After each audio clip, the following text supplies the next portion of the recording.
God, the amount of times I say crap and does not work when I'm literally talking about poop, you know? It's just, it sounds like I'm just trying to be punny, and I'm really not. It's just that those words are very common in my vocabulary, and we just so happen to be talking about poop. I don't know. As always, folks, hello and welcome. I'm Amanda, a dietitian. But the colon cleanse product, we're going to watch the ad for it because I want to subject all of you to what I've been subjected to for the past, month and a half. I've literally gotten this ad on every single YouTube video I've watched in the last, month or two. Every single one. And then I also get ads for this company's, other products, which I haven't looked at any of their other products. I just thought that this one was the funniest ad. And so that's, the one I wanted to start with. But they do have a whole bunch of other products. I can't. It's just, I keep getting ads for it. It's driving me crazy. And so I want to exact my revenge by talking about their product online. It's just calling more attention to it. I don't know what I'm trying to accomplish by this, you know? I mean, really, I do know what I'm trying to accomplish, right? I'm trying to help people figure out, how these products market and what the actual evidence is behind the way that they're marketing. But you could argue that I'm really just bringing more attention to the products by talking about them, which, they say all press is good press, so I don't know, but we're gonna try. We're gonna try talking about it. I just think that the commercial's hilarious, and someone else needs to see it because I can't handle it. It's constant. We're gonna talk about this lovely product and watch this ad because this ad is everywhere and it's driving me crazy, and I swear to God, if I see this man's face one more time, I might scream. And it's no shade to him. Actually, I think he does work for the company, so actually it is shade to him. But anyway, we're gonna look at the ad, we're gonna watch the ad, and we're gonna talk about this product and the claims that they're making about this product. But anyway, let's learn about our colon cleanse. Shall we? I'm excited. Do you know that the average adult has 5 to 20 pounds of toxic poop in their body at any given moment? Seems crazy, right? All that poop just... Okay, I'm sorry. I'm pausing it already. But literally, out the gate, we're saying that the average person has 5 to 20 pounds of toxic poop in their body. But the part that I find especially funny, the part immediately after that, where he says, seems crazy, right? And I'm like, correct. At least you're self-aware. Sitting there, rotting away inside their intestines and colon. Is it any wonder that colon disease is on the rise with all this waste just sitting inside your body? Most of this waste contains chemicals that your body rejected, but due to certain issues like constipation, you couldn't flush it all out effectively. So if you're feeling sluggish, bloated around the waist, or even just plain backed up, then give ZuPoo a try for 14 days. It will clean you out, guaranteed. Click through to read the hilarious reviews about how consistently effective ZuPoo truly is. It contains the perfect dosages of all natural ingredients that will get things moving and flush out that extra waste you're carrying around. You'll feel amazing when it's gone.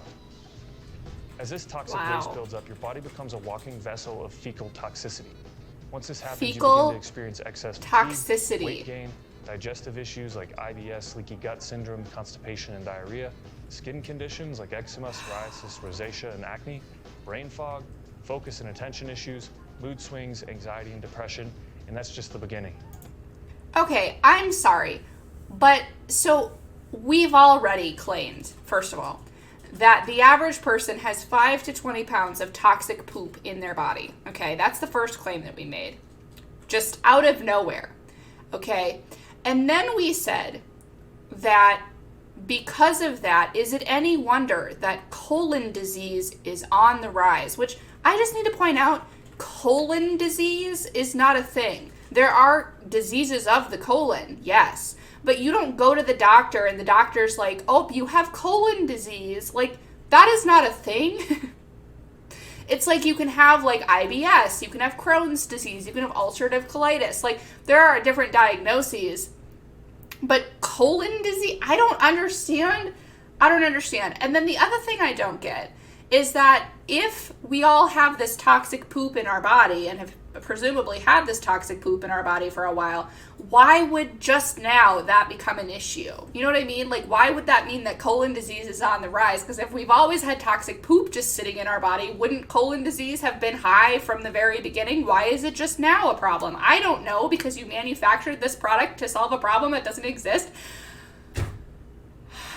But yeah, so now, okay, because of the toxic poop that's causing colon disease, apparently also we're sitting here and we're experiencing fecal toxicity.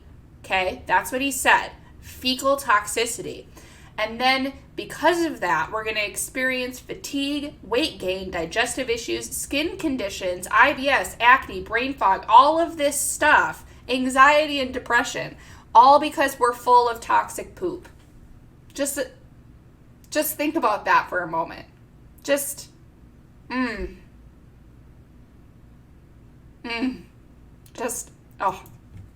Anyway. It might be a bit embarrassing to talk about your poop, but it has a huge impact on your health, and it's something that you have to understand if you want to look and feel your best. Okay. Sorry.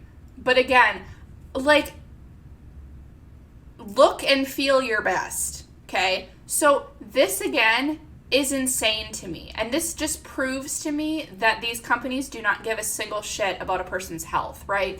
Because he just went over all of these supposed health issues, right, as a result of toxic poop, okay? Like, you're going to have all these different health problems.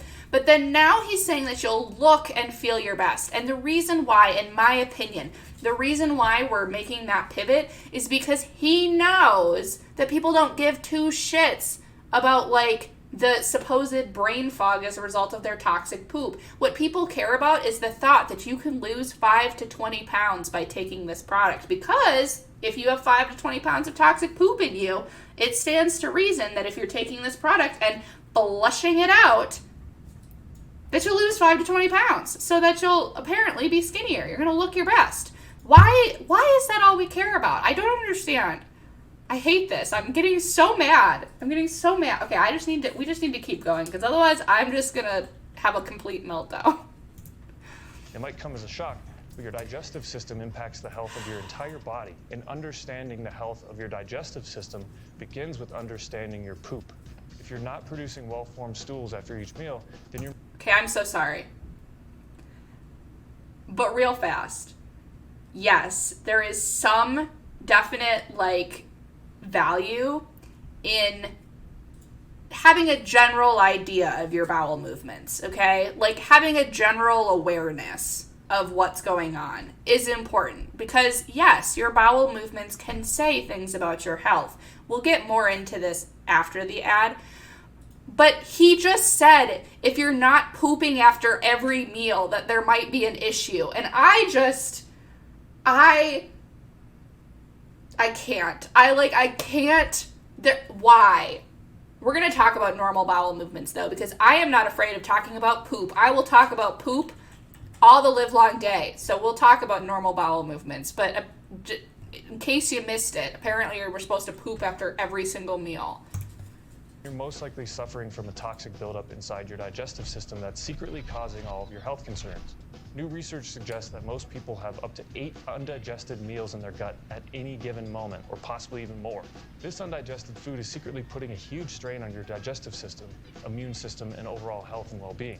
As the quality of modern food has deteriorated with the invention of unnatural, hard-to-digest, heavily processed foods loaded with artificial flavors, preservatives, sweeteners, and GMOs, we're unknowingly putting a massive strain on our digestive system. A forest fire. To an epidemic of illnesses. We're putting a forest fire in our body. Natural, manufactured, highly processed junk food, we begin overloading our bodies with toxins that destroy the fragile ecosystems of bacteria in the gut.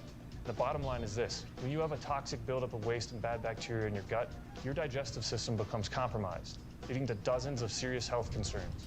If you suffer from digestive issues, constipation, weight gain, gas, bloating, indigestion, skin issues, fatigue, or a slew of other health issues. Okay, again, I'm sorry.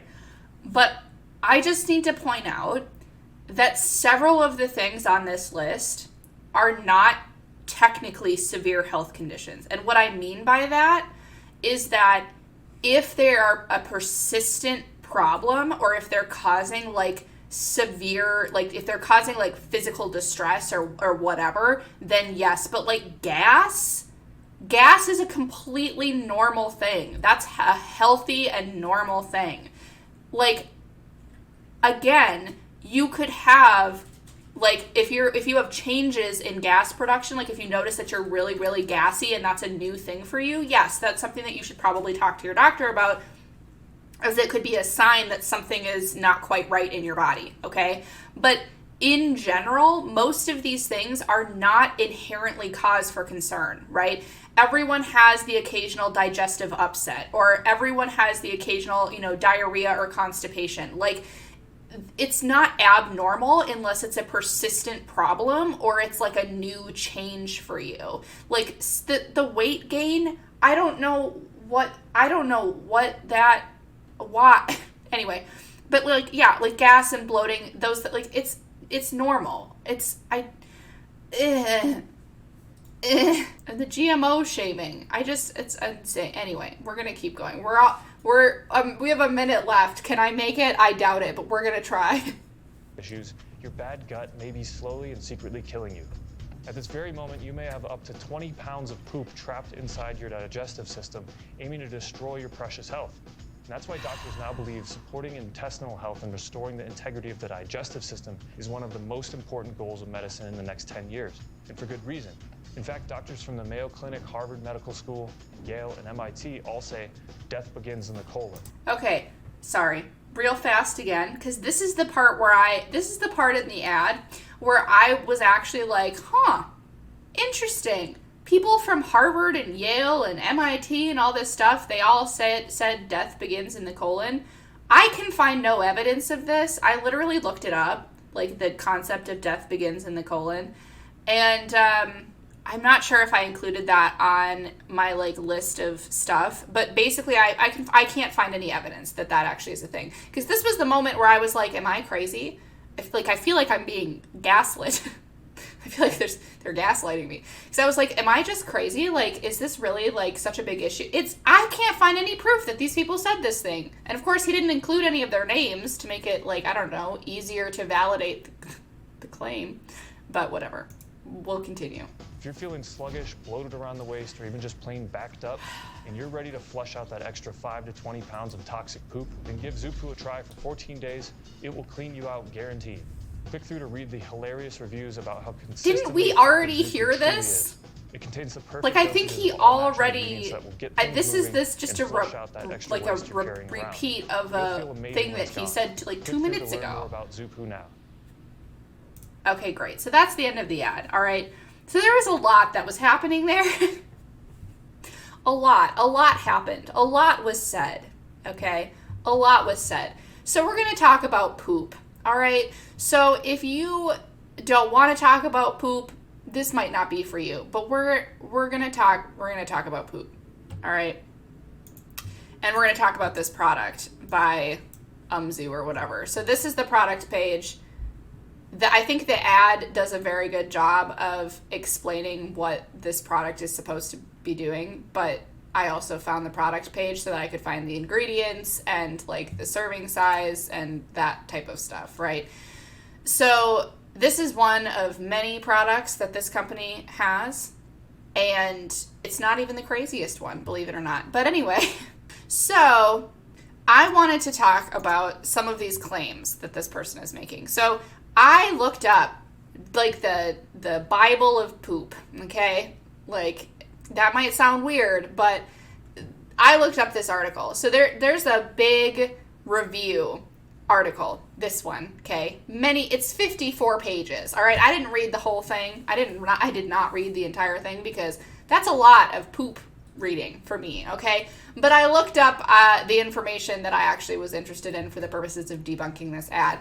But essentially, there's a huge review all about the characterization of feces and urine, which has been done. So they looked at, like, literal poop. They looked at poop, okay? They looked at poop from a bunch of different countries, from a bunch of different people, in order to, like, find out information about you know, how much poop do we produce and what's the composition of poop and all of that kind of stuff. So yeah, we're going to talk about poop because this man, okay, he said in the ad that we produce or that we have in our body at any given time 5 to 20 pounds of toxic poop just sitting in us for shits and giggles, I guess. Okay, no pun intended. This is going to be hard because I say shit a lot, and anyway, I'm not trying to be funny, but it might just happen. So anyway, we're going to talk about normal bowel movements, okay? So essentially what I'm going to look at first is we're going to look at how much poop people produce in a given day, okay? So the average person produces about 128 grams of poop in a given day. And so if we look at grams to pounds, okay, to get an idea, how much poop are we producing? 128 is what I said. Great, 128. That's about a quarter of a pound, okay? We produce about a quarter of a pound of poop in a given 24-hour period. All right. Obviously, there's some discrepancy, right? So there's a range here of anywhere from 51 to 796 grams of poop a day, which is considerably more poop. And God, I'm going to say poop so many times. This is just, oh boy. Anyway, but so there's a lot of discrepancy, right? And this is going to come up again and again and again, that there are large ranges in what is considered normal when it comes to our poop, all right? There's a large range.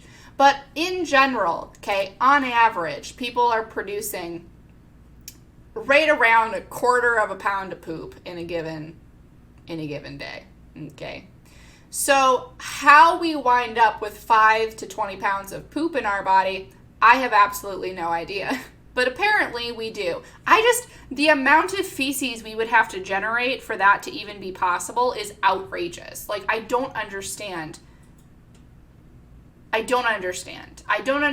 that could be possible. But in case you want to know more about poop, you can read this review as well. It's fascinating. There's a lot of information. I can't believe I'm saying it's fascinating, but it kind of is. It is sort of interesting if you have any interest. But so yeah, basically we don't produce enough poop in order to have 5 to 20 pounds of, you would have to just never poop in order for that to be a thing, right? Because like, you don't create enough poop to have 20 pounds of poop sitting in you. You literally would have not pooped for like over a month for that to even be a possibility. And if that's happening to you, you need to see a doctor, okay? Like, if you have not pooped in over a month, you need to see a doctor. I'm just saying. So then this gentleman said, after he mentioned that you have 5 to 20 pounds of toxic poop, toxic is the other thing we're going to talk about. So poop obviously is not something that we should just like have around us, right? Like, there's a reason why people like that. There's like a biological reason, like an evolutionary reason why people are kind of repulsed by poop, right? Because poop contains things that need to be out of our body. The primary composition of poop is what we're going to talk about now, because he claims that poop is just really all full of toxic shit, okay? It's just a bunch of toxins. We're just full of toxins. But the reality is that poop is mostly water, okay? Poop is 75% water on average. And beyond that, it's mostly protein, undigested fats, polysaccharides, which is a carbohydrate, and then there's some bacteria that happens, right? We have a lot of bacteria in our digestive system, and so like the microbiome is what people talk about a lot, is very popular, right? We have a lot of bacteria in our digestive system that helps us ferment and break down different foods that we consume, and that helps generate like and make more available different vitamins and minerals in our body. Like, it's super cool, all the bacteria in our system. But that bacteria, naturally, some of it dies. We have certain cells that need to be replaced. And so some of that gets, like, exits of our body in our feces, essentially. If I donate, will I help you remove your toxic poop? I don't know about all that. And then there's some, like, undigested food residue in our poop as well. So feces is primarily water, and then like things that we have, like actual food components, like protein, the nitrogen from protein, if we have too much protein, whatever, like fiber. It's not toxins. Like, I don't know why this happened. Like, I don't know why a person would think, like, I don't know why this man thinks that our poop is literally just toxic. Like, yes, there is truth that you probably should not be hanging around people's poop all the time. But at the same time, feces is not, like, full of toxins. I don't know where this came from. Like, I don't get it. I don't understand, right? Because what happens is when we consume food, we break that food down in our mouth, right? It travels through our esophagus and into our stomach, where a lot of the macronutrient absorption occurs, right? So at that point, our food no longer looks like food. It's what's formed into what's called a bolus. So it looks gross, essentially, because it's just this, like, blob of stuff that's presumably brown, because you know when you were a kid and you mixed all the colors together to see what would happen and it looked disgusting, like, congratulations, that's what it looks like. And then that goes to our stomach, right? Our stomach helps break down and denature, the proteins and such in our food so that we can better absorb the different macronutrients. Then that travels to our small intestine. Our small intestine does the majority of the micronutrient absorption, so like the vitamins and minerals and those types of things. It helps with that. By the time that gets to our large intestine, it's mostly just water reabsorption that's occurring there. And then there's like some vitamin and, some last minute grabbing of whatever. And so then for the most part, when the poop gets to our colon, it's just food stuff that we didn't need or that can't be digested, like fiber. It's not like it's somehow magically toxic from that process. Like, I don't understand. I don't get it. But, like, it's literally just the food that you have consumed that your body doesn't need or can't use. And then, like I mentioned, there's some, like, cells that were replaced, dead cells that were replaced in, like, your digestive tract or whatever, that those can find their way into our feces to exit our body, whatever. But, like, there's not just magically I don't get it. There's not just magically a bunch of toxins that are being produced in our feces. It doesn't make any sense. I don't know why we're saying that. But if you want to know more about the composition of poop, you can learn all about it in this article.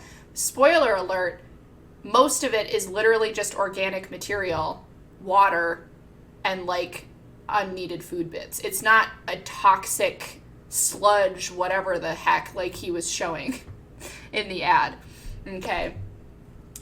And so then his statement about this product cleaning you out, what he means by that is that this product is a laxative.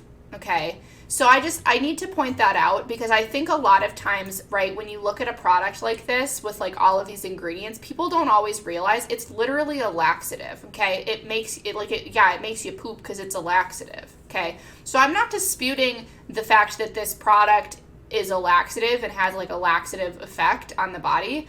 What I'm disputing is all of the claims about why this product is necessary for people, okay? That's what I care about. I'm sure it does make you poop. All right, it wouldn't surprise me. There's a bunch of laxative products on the market that make people poop a lot. But we're going to look at the ingredients specifically that are in this product. Some of these, I will say right now, are very common ingredients in laxatives, but I want to talk about some of them a little bit more in detail so that we can discuss, like, what they actually do, okay? Because I think sometimes people see, like, all of these sort of natural looking things and they just assume that it's just a very gentle ingredient, it's natural, it's safe, it's whatever. But they don't always understand what these ingredients and what these products actually do and what the purpose is. So the first thing that I want to talk about is this Cascara Sagrada bark extract. Okay, and so I just want to chat about that ingredient first. Okay, so this is just from the NCBI. Okay, it's a government agency that just kind of like it's like the CDC and the National Institute of Health and, like, those types of things, right? It's a health group. I don't know. Section. I don't know what the word is. It's an institute. It's a part of the government, right? That kind of reviews information about different products and has, sponsors research and all that kind of good stuff. So they say basically, Cascara is a popular herbal medication and over-the-counter therapy for constipation. It is, right? It's not a new thing. It's not a, brand new whatever thing. It's found in a lot of other over-the-counter laxative products. And, it's generally safe and well tolerated, but can cause adverse events, including clinically apparent liver injury when used in high doses for longer than recommended periods. Okay, so this is going to be important, right? The fact that it's generally safe, but can cause adverse events when it's used in high doses or for longer than recommended periods. Okay, so then this just gives more background information about Cascara. So the typical dose is 300 milligrams once per day, but it's recommended for short-term use only. Okay, that's important. Less than 1 week. All right. So remember from the ad, this product was advertised that you're supposed to take it for longer than 7 days. Okay. I don't remember if he said 14 days or 15 days or 12 days. I don't remember. Maybe it's on the site. Yep, 15. Okay. So they're recommending that you take this product for a full 15 days in order to get rid of all of this toxic poop that you supposedly have. And here we have a reputable health institute saying, yes, this ingredient is typically well tolerated, but you should not be using it for more than a week. Okay? And they're advertising it for twice as long. Okay? Issue. It's an issue. So yes, this ingredient works. It is very popular. It's very commonly used, but you should not be using it for more than a week. It's not recommended because it can cause issues, right? So it says side effects can include abdominal cramps and electrolyte imbalance, and long-term use or abuse can lead to what's called cathartic colon with diarrhea, cramps, weight loss, and darkened pigmentation of the colonic mucosa. So the mucosa is like the wall, essentially, of the colon, right? It's the stuff on the outside. But this is going to be a thing that we're going to see many times, right? Cathartic colon. So we'll talk more about that in a second.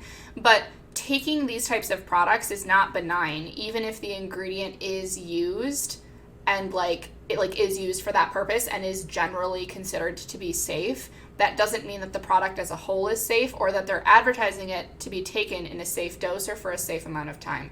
But that's Cascara, okay? So yes, it is an ingredient. It's commonly used. However, you're not supposed to use it for 15 days. You're supposed to use it for no more than 1 week. But then we'll talk about Senna, which is the next ingredient on this list. So Senna I've actually used a lot in bowel programs.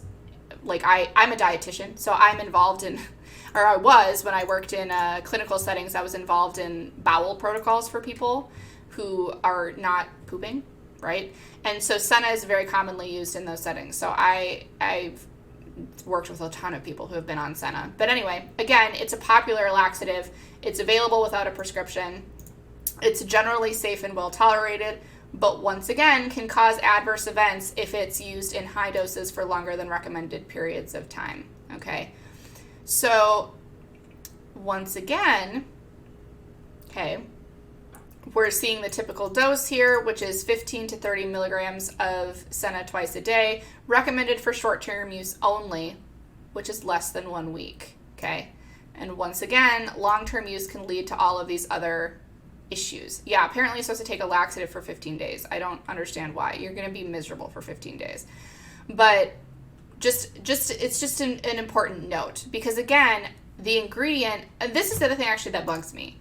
So they have recommended dosages of a lot of these ingredients, because as we're learning and as I mentioned, a lot of the ingredients that are in this product are commonly used in laxative products, right? They're not really new, they're not really novel, they're not really, they're not really anything special or, out there. However, this product does not tell us how much of each ingredient is in the formula, right? They just say it's a ZuPoo formula that contains 1,270 milligrams of all of these products total. So unfortunately, we don't know how much of each individual ingredient is in this product either. So there could be a ton of that ingredient in, more than is recommended. There could be less than is recommended. We don't know. And I think that that's relevant because you can get these same ingredients from other products that tell you the dosage, right? They're in over-the-counter product. So if you really did need a laxative, like why, I don't understand why you would get this in comparison to something that is like recommended by a physician. But anyway. Okay, but so that's Senna. Again, commonly used ingredient in laxatives, generally recognized as safe, but it is not recommended for use for longer than a week. And this product claims that you should be using it for 15 days. But then we're going to talk about Fennel, which is the next ingredient. So this study looked at Fenna in combination with another ingredient. This, I don't know how to say that, but it's an ingredient, okay? And then this is the Fenna, okay? That's just the, like, what do they call it? The, like, botanical name or whatever, like the longer form name, because these are all like herbs and like plants, you know? But so yeah, they're commonly used in many different countries as a medicinal food or as a laxative. And so they looked at rats that, again, had induced constipation to determine the laxative effects, and then they gave them different doses, so either 100, 300, or 500 milligrams per kilogram of these mixtures. This is also very notable, I just want to point out, because 100 milligrams, that's like the lowest dose per kilogram of body weight. Like if you, there are 2.2 pounds per kilogram, okay? So if you have like a 150 pound person, that person weighs, again, I'm just going to divide by 2 because it's easier, so it's not precise math, but like that person would be approximately like 75 kilograms. So if you're supposed to have 100 milligrams of this per kilogram of body weight, that's a lot more than is in this product, because like there's only 1,270 milligrams of all of this crap total. God, the amount of times I say crap and shit just does not work when I'm literally talking about poop, you know? It's just, it sounds like I'm just trying to be punny, and I'm really not. It's just that those words are very common in my vocabulary, and we just so happen to be talking about poop. I don't know. But anyway, they treated these rats once they made them constipated, and then they found that this mixture of these two different products may be utilized as an alternative strategy for constipation, because they found that it was effective in treating the constipation in these rats. But again, this is a combination mixture of these two products, and it's not looking at them in combination with all of these other ingredients too, which is relevant. Right. This is the other thing too. I don't know why they couldn't just make a product that uses like one of these ingredients that is actually evidence-based, that is used in other, like, I don't know why you can't do that. I don't know why you just combine them with a whole bunch of other stuff when like Senna works. I don't know why, like, you can just take Senna. I don't know. Anyway, moving on. We're moving on. Okay. So that's one about Fennel. And then I found another one about Fennel, another study. So this one we have a randomized control trial of, again, a combination of different ingredients that includes the Fennel, which is this one. And so again, this is not the same formulation that's in this product, but it did look at Fennel, which is why I pulled it up. But anyway. So this one was in 20 people who had chronic constipation. So this one I think is more relevant than studying in like rats, just because it's a very small sample size, but you're looking at actual human beings who actually do have like chronic constipation versus like being induced to be constipated. But so basically they split them into two different groups, and then half of them received this combination that includes the Fennel, the combination compound, for a 5-day period. The other half got the placebo for the same period, and then both of them were separated by 9 days to allow all of that stuff to, they say wash out, that's literally it, right? To allow all of those components to work their way through the body, and then had the reverse treatment for 5 days. And then they determined the transit time for their bowel function, essentially. And so they found that compound of those different ingredients that include the Fennel has laxative efficacy and is a safe alternative option for the treatment of constipation. Okay, so a positive result, right? A positive result of that Fennel when combined with these other ingredients. And then we are going to look at burdock, the next ingredient, okay? I don't understand. Like, I really don't get it. I don't understand why, when like several of these compounds have been found to be helpful and are currently used in over-the-counter laxative products. I don't understand why you would just throw them all together. But so anyway, this is a review of burdock. Unfortunately, I can't get the full article because it's $40. Why are we gatekeeping research? Anyway, but burdock, so like all I have here is the abstract, and so they say here, they're talking about there's potentially some benefits in the seeds and the leaves, but I also think it's important to note this lovely sentence that says it's essential to be aware of the side effects of burdock, including contact dermatitis and other allergic and inflammatory responses that might be evoked by it, right? And also, they say that burdock cleanses your blood. Okay, that's literally the claim that they're making, is that this burdock cleanses your blood. And I can't actually see any of the study about, all of this stuff. But they say that there's, potentially different antioxidant properties of this burdock. But why would you care about cleaning your blood in a laxative product? I don't understand. But anyway, that's burdock. Then they have bentonite clay that they include, which I just thought was interesting because bentonite clay is commonly used externally as like a topical thing, like in a clay mask, or like some type of clay like cream thing, it's generally used topically. But so this review basically concludes by saying that it merits doing more research on the clay and its impacts on body function, essentially saying we don't really have enough information to say, like, we should definitely be recommending that people ingest it. It warrants more research.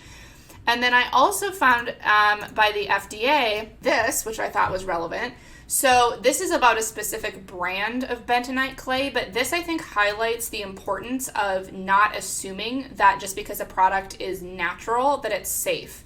So essentially the FDA put out this notice in 2016 that this particular brand of clay, the best bentonite clay brand, had elevated levels of lead in it, okay? And so, like, it could be a lead poisoning risk to people.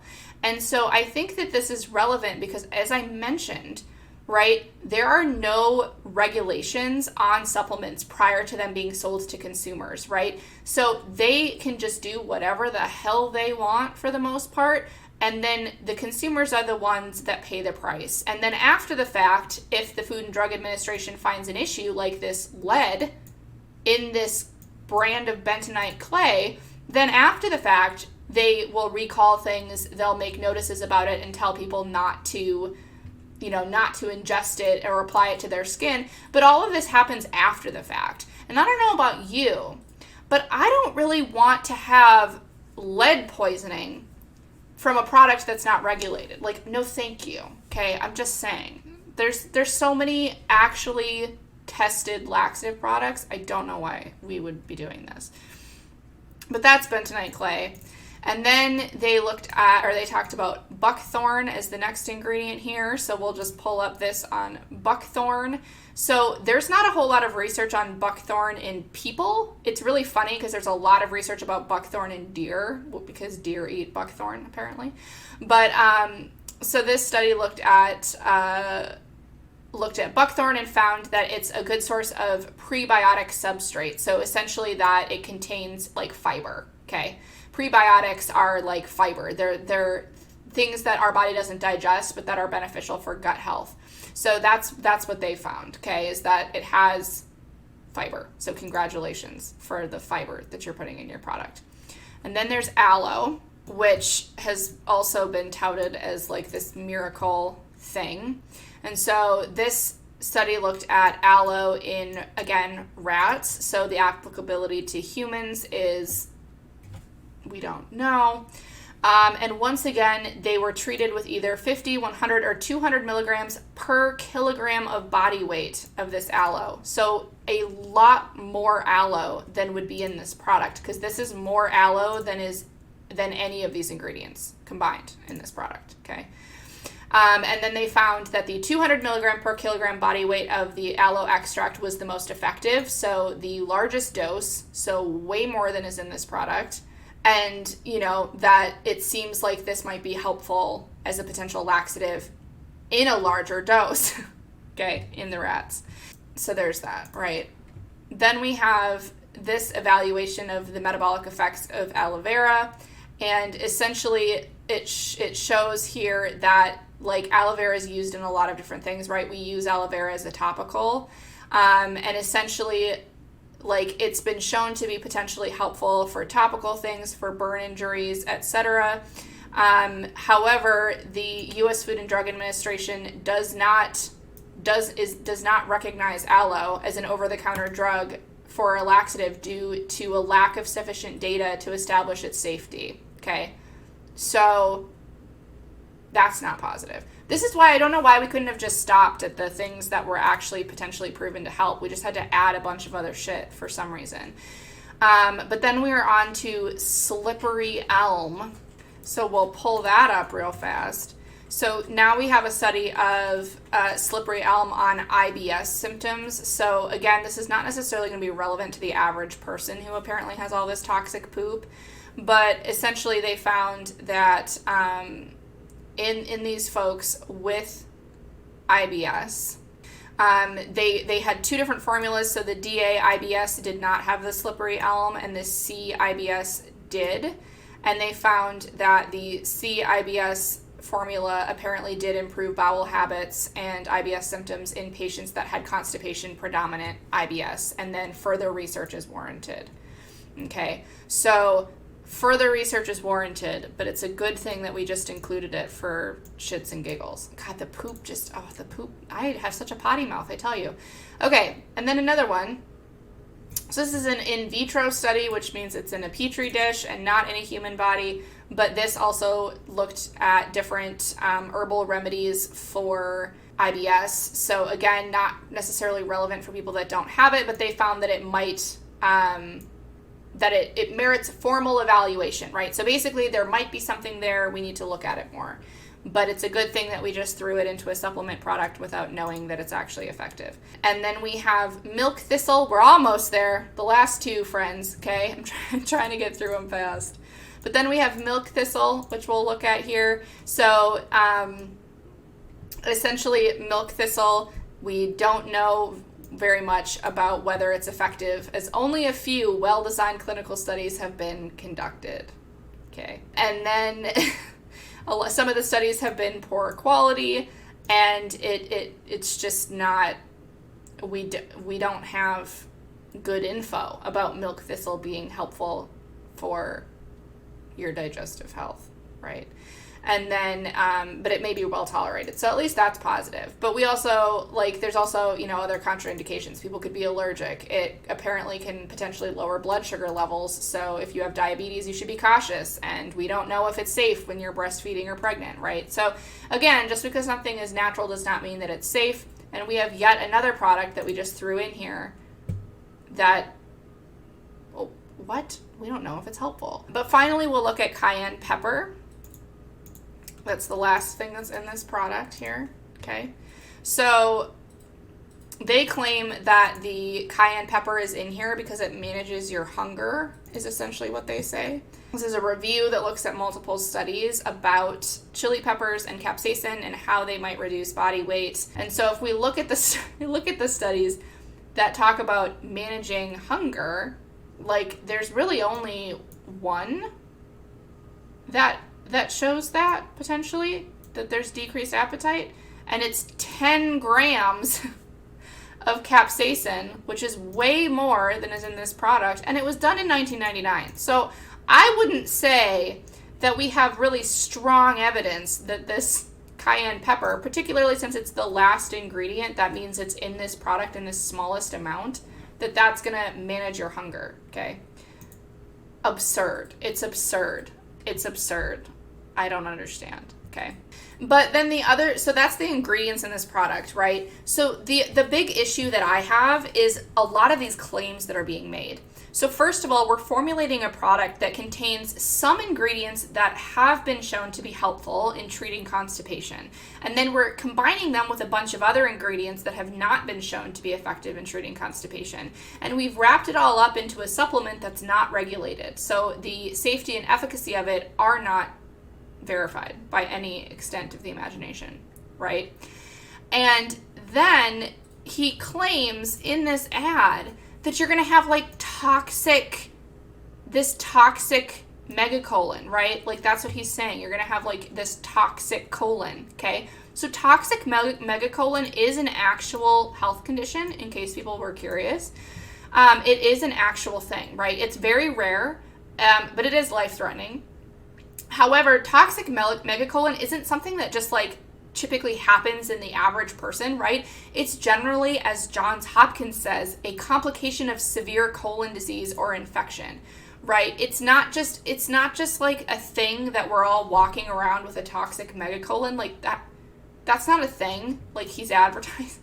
That's not a thing, okay? And if you have something like toxic megacolon, so that's when there's such a big backup of feces in the body that it literally like stretches the colon and the large intestine, and it causes, like they say, there's symptoms of like swelling of your belly, right? Because there's literally so much fecal matter in the body that it's causing those organs to really stretch, and it can cause a rupture where the large intestine or the colon literally splits due to the quantity of feces that are in the body. And so if a person has toxic megacolon, they need to see a doctor. They do not need to be taking this weird ass product. They need to see a doctor, because most people need surgery to correct this. It's not something that you just take a laxative and then go about your day. So it's wild to me that we're pretending that everyone has this, because this is a severe health condition, but we're not all just like walking around with a toxic colon like they're advertising. That's not a thing. It's absurd. And then the other thing that he mentioned here, which he used another buzzword that's really common, things like leaky gut, okay? He talks about leaky gut right here, right? Because of course we have to talk about leaky gut. So leaky gut is not an actual like medical diagnosis. There is permeability in our digestive system, right? It's called intestinal permeability, because the nutrients that we're consuming need to be absorbed and utilized by the rest of our body. And so the cells in our gut are permeable, right? Things can pass through them in order to be absorbed by the rest of our body. And so people can have like hyperpermeability, right? Where those cells are like further apart than they should be. That can happen. It's particularly with folks who may have like IBS or celiac disease or Crohn's. But leaky gut in and of itself is not actually a medical diagnosis, and whether or not leaky gut is an issue in people who don't have like a pre-existing digestive issue is very hotly contested, right? So it's not something that we should just be throwing around and pretending like it's real, because we don't have evidence of that. But of course that won't stop him. That won't stop him. So then back to his little thing, right? So he's talking about all of these issues that you're having. And then later in this video, he talked about, remember we stopped here, he talked about how your poop says a lot about your health, and if you're not pooping after every single meal, that there's probably a problem. So I want to talk about that, okay? Because again, if we return to our Bible of poop, okay, it talks all about the composition of poop and all of that stuff. We've already looked at this, right? In this very long Bible of poop, okay, it essentially says that on average, okay, like on average, it is considered normal for people to poop anywhere from 3 times per day to 3 times per week, okay? As I mentioned earlier, I said we'd come back to this. There is a lot of variability in what is considered normal when it comes to pooping. Basically, it's like whatever is normal for you, whatever is typical for you, that's what you should be concerned about, right? So if you notice that you typically poop like, I don't know, if you typically poop like every day, for example, and then it's been a few days and you haven't pooped, that's maybe something to pay attention to and be like, I should make note of that, because maybe something is happening in my body, right? Maybe there's something that's going on. It's not a reason to go buy a laxative, but it is just something to be mindful of. I just think it's funny though, because you can poop 3 times a week and that's perfectly fine. But apparently he claims you have to poop literally every single day. It's just not true, right? It's just a lie. It's literally just a lie. And then he mentioned that in our cute little graphic, I thought this was so cute, of all of the angry food, okay? He said that you can have up to 8 meals sitting in your gut and that this is an issue, right? That this is a problem. And so I want to talk about briefly what is considered normal digestion, okay? So how long does it take to digest food from the time that you eat it until it comes out as poop, okay? So after you eat, it takes about 6 to 8 hours for food to pass through your stomach and small intestine. So that's the fast process, takes 6 to 8 hours for a meal to get through the stomach and the small intestine. And then food goes into your large intestine and your colon for further digestion and absorption of water, and then finally the elimination of that whatever your body didn't need, which takes about 36 hours for your food to move through the whole system. So the whole process takes about 2 to 5 days, depending on the person. So he said that 8 meals sit backed up in you and that's a problem, right? It's a problem that you have like 8 meals sitting in your body, when the reality is that healthy digestion, if it takes 2 days for a meal to leave your body and you eat 3 times a day, it stands to reason that it's very normal and typical for you to have 6 or more meals working their way through your digestive system at any given point in time. That's normal. And again, it's just funny because in that ad, it's such a big deal, right? You have 8 meals sitting in your body. And the reason why digestion takes so long is because our body wants to utilize every single nutrient that it possibly can from our food. And so this long time of things taking forever to go through the large intestine is because our body is trying to pull every like vitamin and mineral and all of the water, right? Our body is a very efficient system. It wants to take everything that it can from that food to utilize to function, for our body to function, right? For us to get all of those nutrients that we need. And so to speed up that transit time is actually bad. It's actually a bad thing to speed up that transit time, because then our body doesn't have enough time to absorb all of that water that it needs, all of those vitamins and minerals that it needs, because that's typically the last thing that happens. So the shortest process is that the food goes to our stomach and small intestine, and that's when a lot of those macronutrients are absorbed, right? So that's actually when we get the majority of our calories from our food, is during that quicker period when of the 6 to 8 hours for that food to get through our stomach and small intestine. So really, when you're taking a laxative, what you're speeding up in general is the large intestine time. And that's the time when you're not sparing any calories. What you're doing is you're missing out on getting those vitamins and minerals and water. So it's bad. It's a bad thing to speed up this process. And so it's just wild that it's being advertised as a positive thing, right?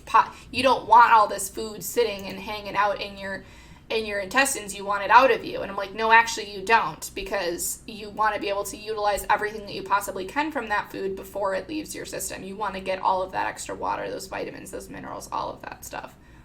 It's crazy. Okay? It's crazy.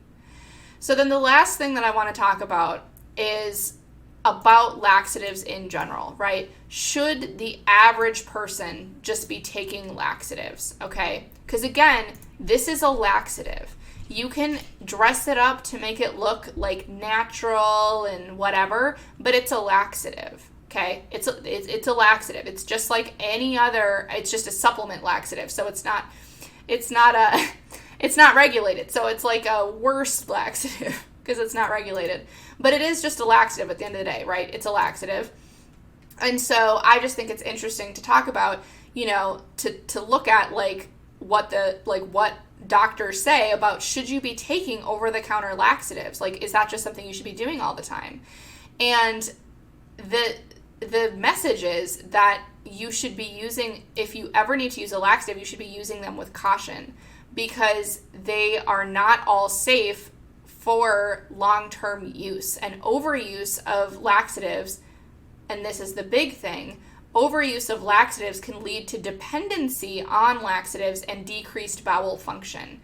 So several of the ingredients in this product are stimulants, okay? So there's 2 different main types of laxatives. There's stimulant laxatives, and then there's bulking laxatives, basically. So there's laxatives that act by stimulating the digestive process to be faster. So they're stimulating peristalsis, or that movement, that constriction of the muscles to push the food through the system. Okay, that's a stimulant laxative. And then there's laxatives like that are typically they're like the powdered things that you like add to water and drink or whatever. And that's generally like fiber or materials that help kind of bulk up the stool, that makes it easier to pass through the body, because it's more of that like undigestible fiber and whatnot that helps move things along. So in general, the safest laxatives are the ones that are not stimulating, because the stimulant laxatives, because they stimulate the muscles in the body to work, to keep working, that means that our body is not naturally like doing that constriction. It's being stimulated by an external thing. And so if you're using a stimulant laxative for a prolonged period of time, your digestive system can sort of forget how to work properly for a while without having that stimulant to help it along.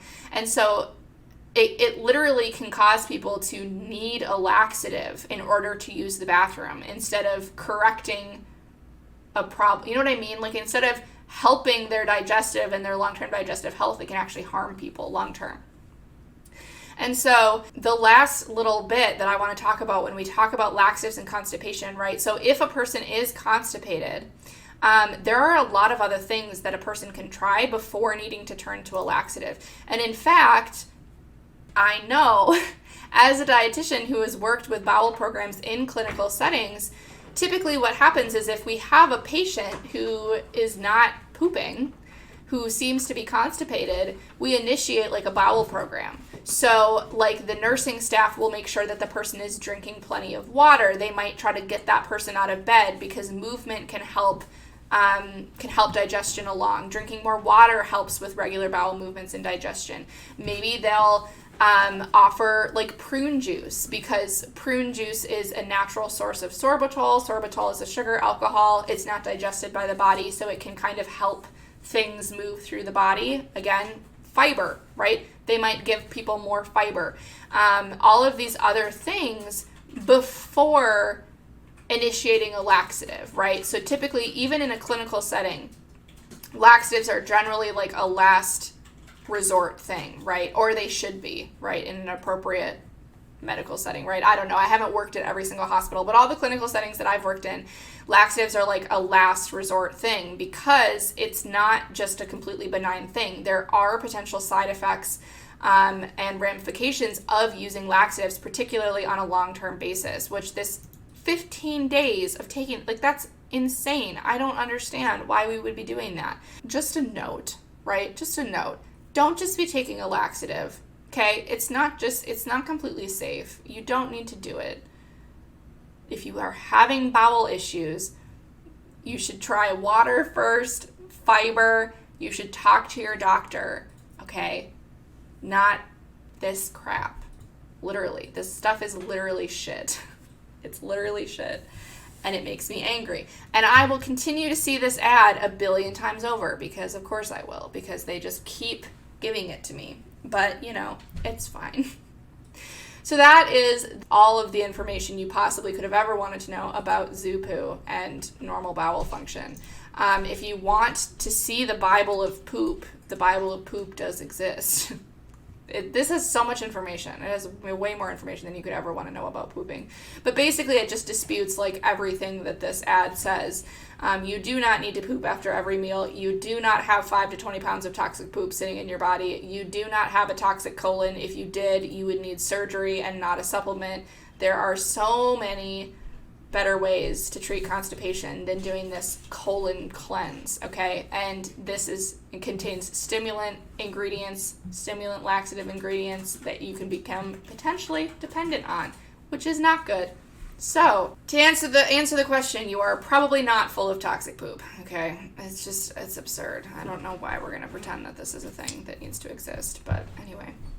Is that why I say fiber and flavor in my videos?